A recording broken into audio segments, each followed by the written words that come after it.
you very much for asking me to be here. Yes, I can see that one. Thank you so much.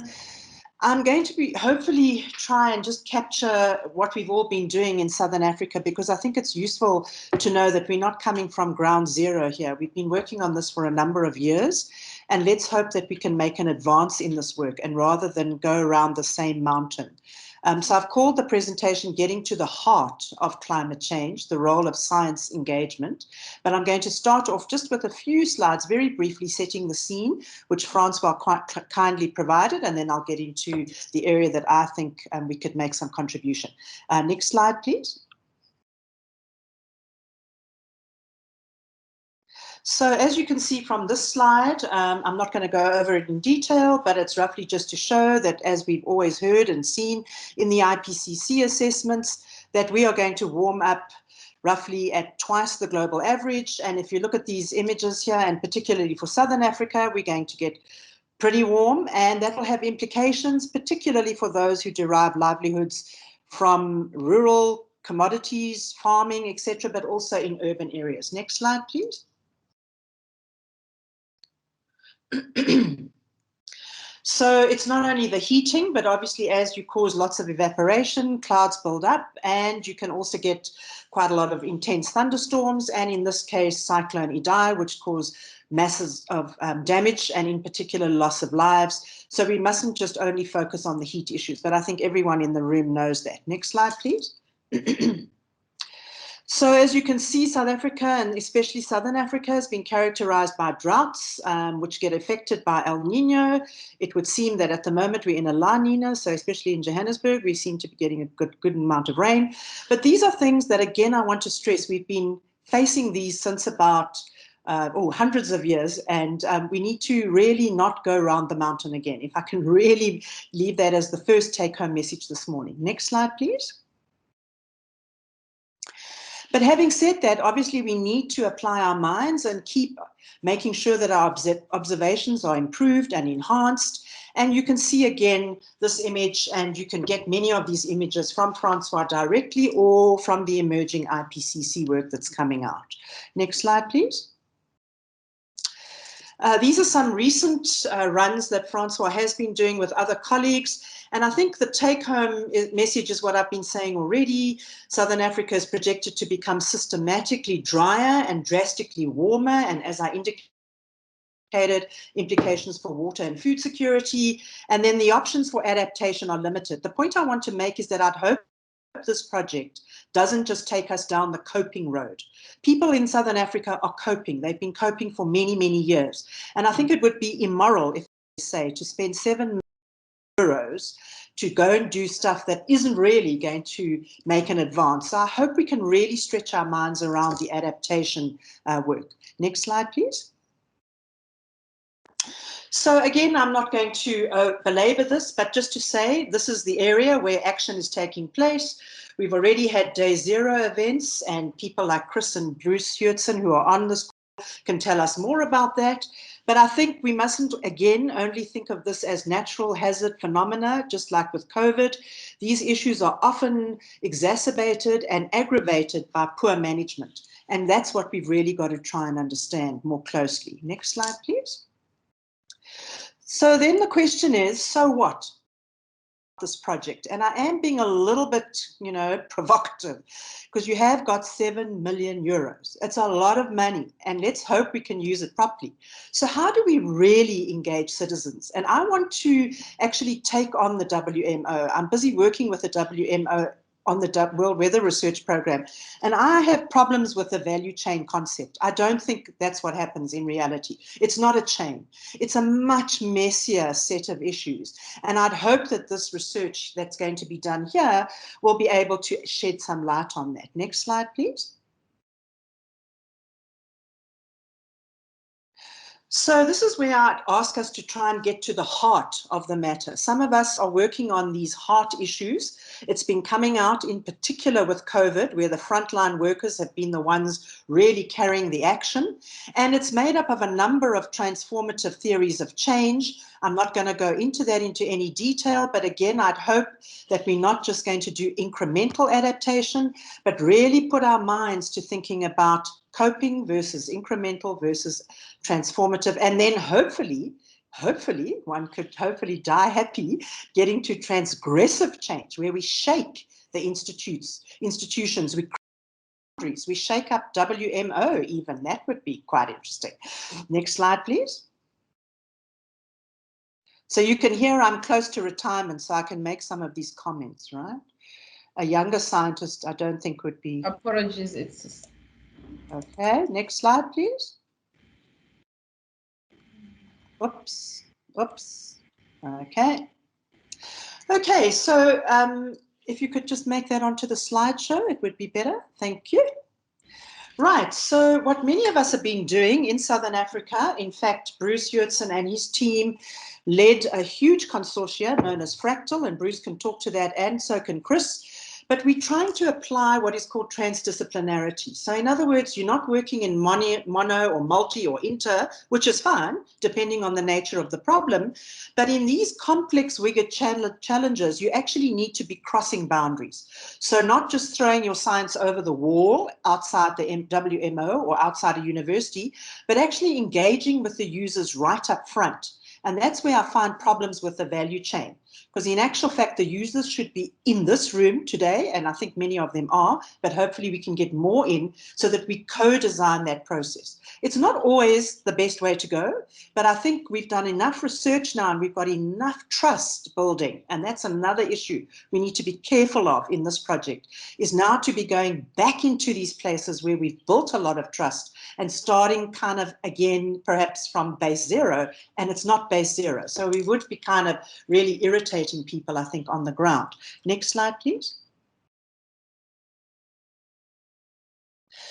So as you can see, the heart of the matter is actually motivating long-term collective action. The emphasis is on collective, not on science has got the best knowledge, which we do have, but let's try and get collective, and not only trying to do hardware, in other words, technological solutions, which are great, you know, better modeling, but also looking at the software, which is the policies and the institutions, and perhaps other ways of doing the science, involving drama, involving narrative to actually do early warning, etc. Next slide, please.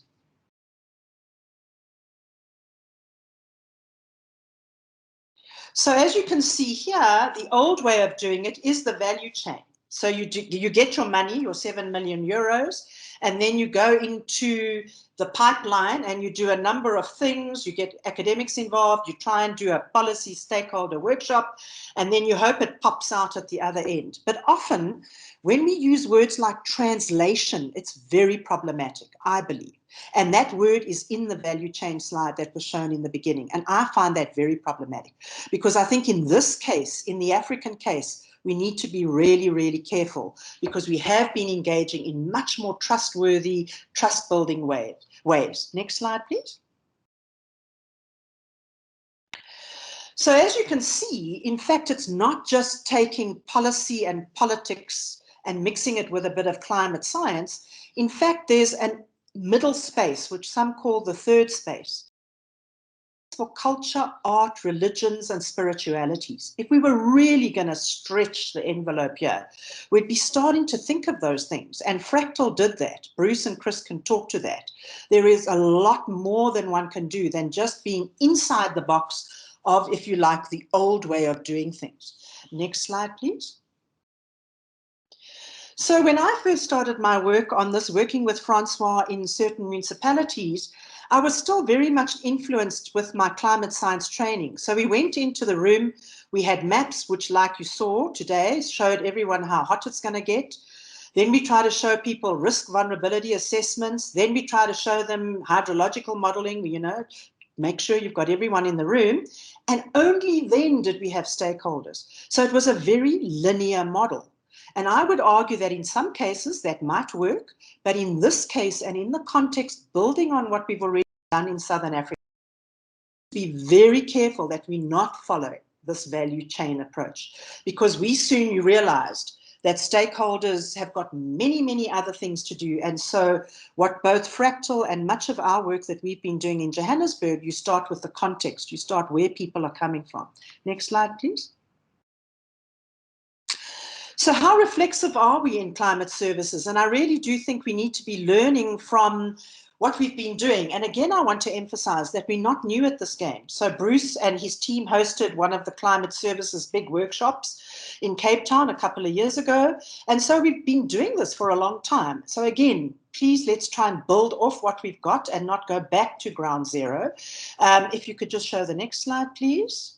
A word cloud was also developed at the 2014 conference, and you'll notice what was really interesting there. There was no mention of users. It's all precipitation, dynamical, sea surface temperatures, rainfall, tropical, flood, tercile, surge. And I would hope that at the end of this project, you could do a word cloud and things like user, trust building, narrative, drama, preparedness, risk reduction will be on the slide, and not necessarily only the precipitation. But please don't get me wrong. I'm not saying that this kind of science isn't important, but this project has a specific goal to be end, and which I hate, the word end, should be service orientated, because we are all users. There are no end users waiting at the end of the pipe for our information. Next slide, please. So this slide is courtesy of Eugene Pullman, who did a lot of work, unfortunately passed away a few years ago. And you can see there that even there in the South African context with the weather services, much of this, and I think those of the weather service colleagues who are in the room will recognize this, we do still go from the service notion of producing all the way down to the communities at risk. But you'll notice that there are very few thick arrows going back into the system. So for me, what would be really interesting is to see how decision makers can feed back into the system. And I think that's what the focus of this project is. Next slide, please. So very quickly, and I need to wrap up, some of the work that we've been doing in Johannesburg as part of the Climate Action Plan, which is part of the C40 program, has been trying to do this in slightly different ways. Next slide, please.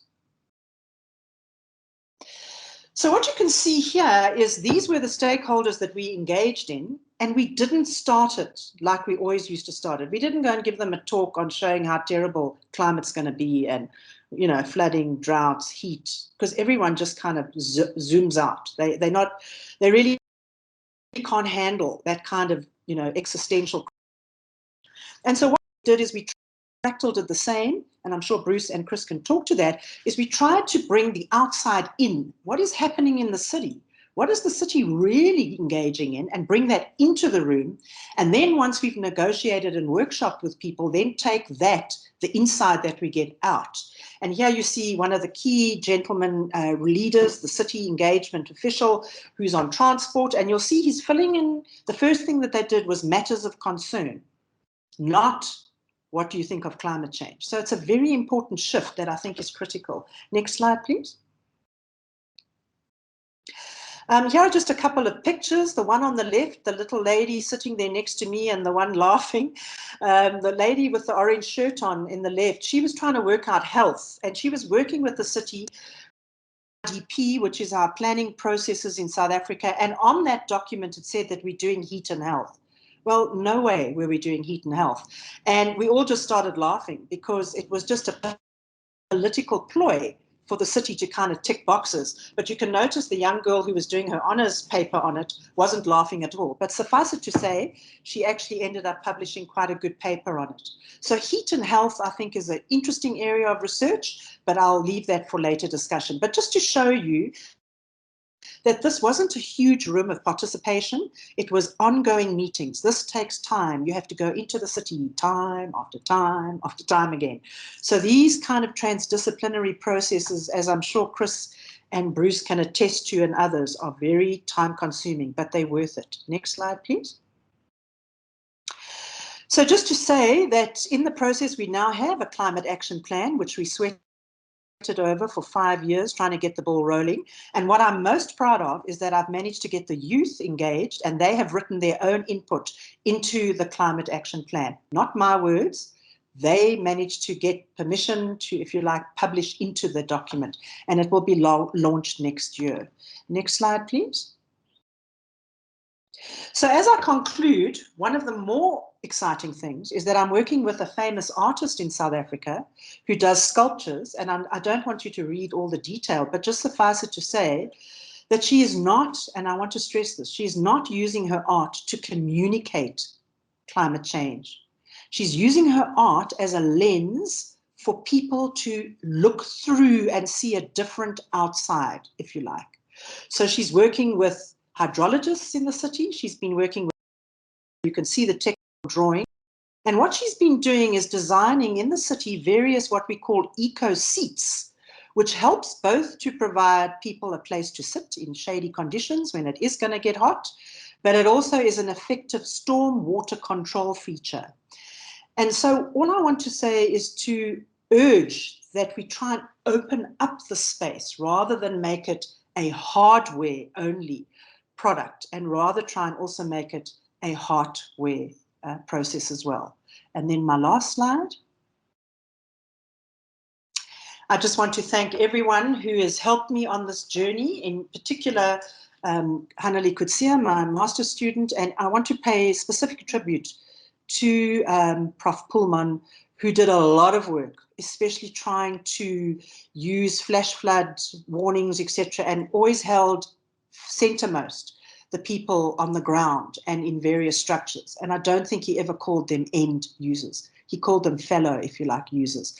And then also to people like Bruce, Chris, and others, and scientists in the room, all the IPCC scientists. So thank you all very, very much. And I look forward to engaging with you for as much as I can today. Thank you so much for the honor and privilege to present. Thank you.